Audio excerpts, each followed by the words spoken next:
All the presentation stuff is fine, Francisco. You don't have any problem talking to an audience, and you do a good job there. But you need a lot more structure to the presentation, and I got to agree with Paige. We need some citations here, because otherwise it just sounds like you passing on your own wisdom. You know, here's how I handle it when I get sick, and anybody who does it differently are a bunch of idiots. And I think you need some proof on some of this. The notion that, for instance, symptom relief is actually going to extend the amount of time that somebody's going to be sick, that sounds like it might be true. Is there any research that supports that? I don't hear anything. You know, I just have this theory that's being presented. You know, and then you do get to a point where you, in essence, say, on the other hand, you know, if your temperature gets high enough, you need to do something about that. Well, okay, well, what's the threshold? You give us this cutoff point, you know, you've got the Celsius numbers on that.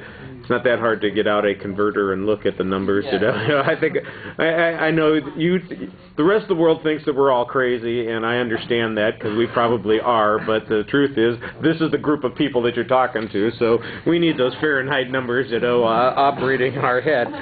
But it's like, well, how long should I live with a fever of 101?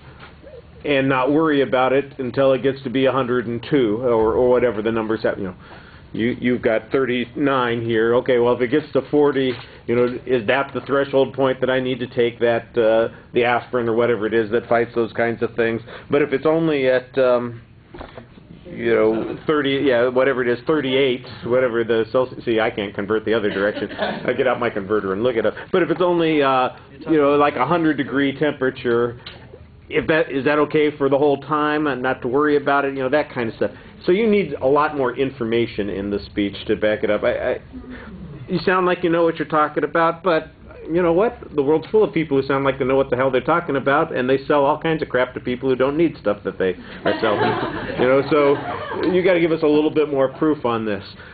Your suggestion about the ginger, for instance, I knew whenever I got sick, Verner's ginger ale was the first thing my mom gave me. You know, I said, yeah, this is good for you. So I don't doubt that the ginger root is going to help give you some kind of relief, although I doubt very much that it's a treatment. It's like the other things are. It just treats the symptoms. It doesn't address the issue. But you're suggesting it's a safer treatment than taking the other kinds of things, which I think is probably a valid point. You've got the one reference that you make to, you know, how many times you're supposed to take the cough drop or the pill or those sorts of things that you're talking about. There's certainly a lot of research there that you can get on that kind of information and put it into the speech, and that would solidify things, I think, a lot more.